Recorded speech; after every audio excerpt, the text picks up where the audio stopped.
Hello hello, जो व्यक्ति अभी तक खाना नहीं खाए हैं कृपया टेंट में जाकर खाना खा लें।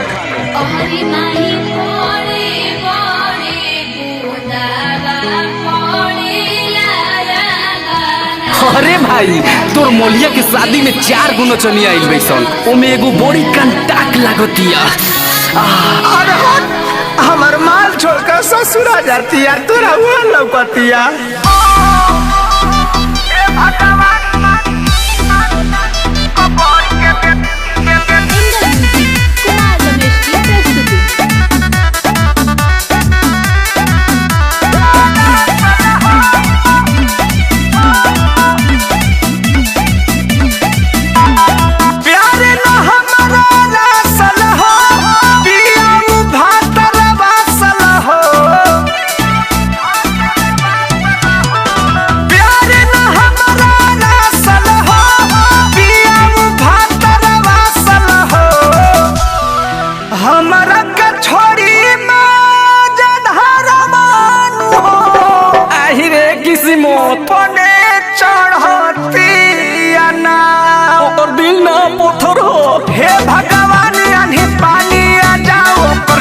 समियाना को बोल के फेंकाओ,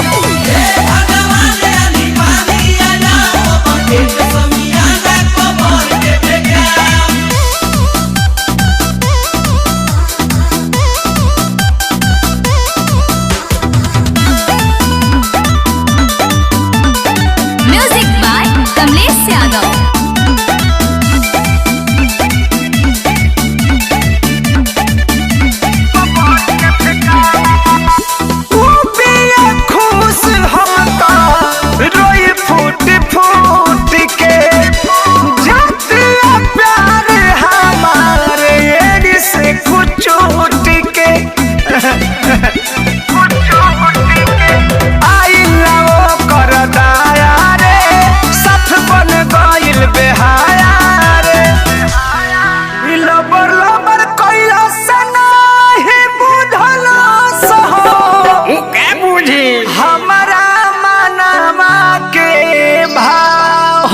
बदल गई। हे भगवान यानी पानी आ जाओ, टेंट समियाना घोड़ के फेंकाओ।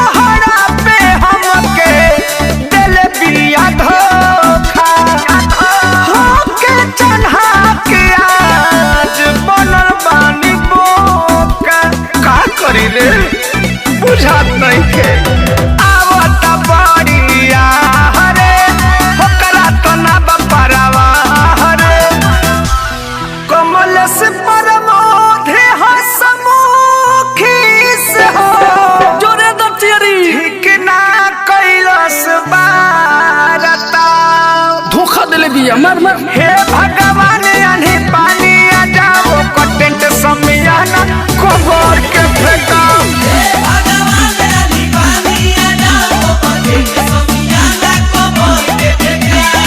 फेंकाओ तो मिलो मत।